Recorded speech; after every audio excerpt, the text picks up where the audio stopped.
안녕하세요, 하와이 대저택입니다. 매일 아침 5분 컷으로 제 인생을 바꿔준 저의 인생 책 속 인생 구절들을 여러분들께 소개해드리고 있습니다. 오늘도 역시나 제가 너무나 좋아하는 책과 그 저자의 책 속 인사이트를 말씀드리려고 해요. 바로 존 소포릭의 부자의 언어입니다. 생각보다 많이 알려지지 않았어요. 아마도 그 안에 있는 훌륭한 인사이트들에 비해 책의 제목이나 전반적인 어투가 굉장히 잔잔하고 고요하게 울림을 주는 느낌이기 때문일 거예요. 요즘 흥행하는 책들을 보면 사람들의 시선을 확 잡아끄는 킬링 포인트가 딱 있는데 이 책은 그런 류의 책은 아닙니다. 하지만 읽으면 읽을수록 매번 새로운 인사이트를 주는 그런 책이에요. 우선 저자인 존 소포릭은 굉장히 부자인데요. 그런데 젊은 시절 돈이 없으면 얼마나 절망적인 상황까지 갈 수 있는지를 절실하게 경험했죠. 그 후에 자신이 부자가 되어가는 삶을 거치면서 깨닫게 된 지혜를 자신의 아들에게 들려주기 위해 이 책을 썼다고 합니다. 우리가 경제적인 문제, 그러니까 부자가 되기 위해 노력하다 보면 생각보다 너무 많은 문제들을 만납니다. 아마 다들 그런 경험 있으실 거예요. 예상치 못한 돌발 변수, 거시경제 상황, 심리적으로 너무 큰 타격을 입어서 힘들거나 실제 큰 손실까지 입게 돼서 경제적으로도 더 힘들어지기도 하고 정말 여러모로 장난 아니죠. 저자는 이런 것들을 정원 가꾸는 일에 비유를 하는데요. 이 부분이 참 와닿았었어요. 그러니까 계속 문제가 터져서 이 망할 놈의 정원과 맨날 씨름했다. 잡초를 뽑으면 곧 새 잡초가 나온다. 민달팽이랑 딱정벌레를 잡으면 그 자리에 새로운 벌레가 나타난다. 토끼를 못 들어오게 하려고 울타리를 세웠더니 그 아래로 두더지랑 쥐가 굴을 판다. 식물들은 병에 걸리고 벌레와 짐승들에게 먹힌다. 어느 날은 햇살이 너무 내리쬐고 어느 날은 햇빛이 부족하다. 대체 어떤 미친 인간이 정원일을 즐긴단 말인가? 생뚱맞게 정원일에 비유를 했는데도 너무 공감이 되죠. 우리가 재테크를 할 때도 거의 이런 상황들을 막 헤쳐나가야 하잖아요. 그런데 존 소포릭은 이런 고통들은 사실 문제 그 자체가 아니라 준비되지 못한 마음가짐에서 온다고 합니다. 그 마음이 고통을 만든다는 거예요. 그러니까 이걸 쉽게 말씀드리면 우리가 겪는 이런 마음의 고통들은 사실 문제가 없을 거라는 셀프 기대 때문이라는 거죠. 사실 문제는 원래 당연히 일어나는 건데 말이죠. 그냥 원래부터 당연히 문제들이 저 앞에 기다리고 있을 거고 그걸 만나면 이렇게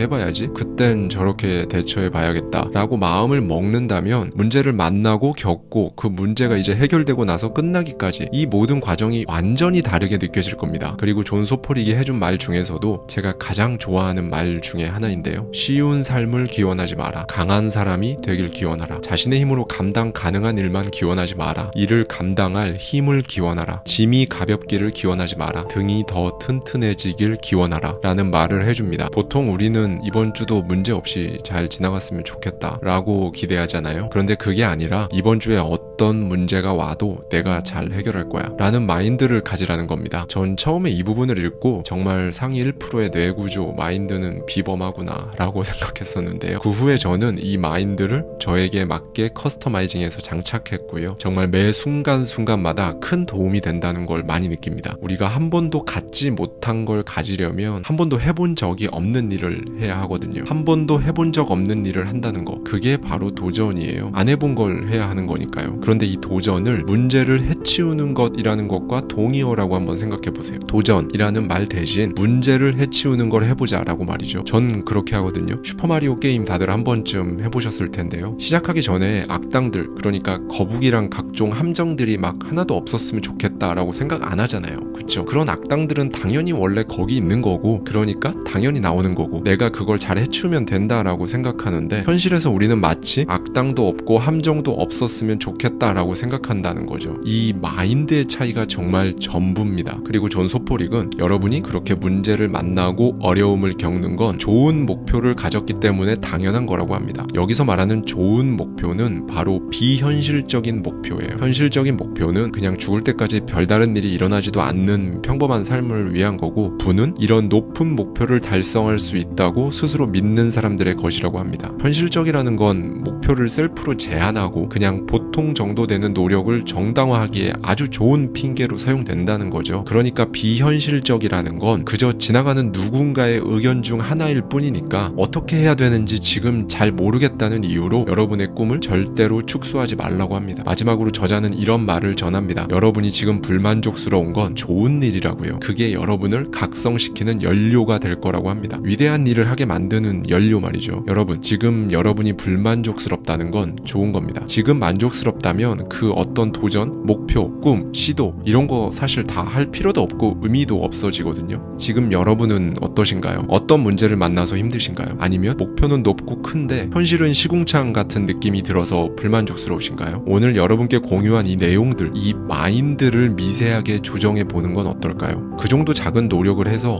여러분의 현실이 갑자기 달라진다면 해볼 만한 가치가 있지 않을까요?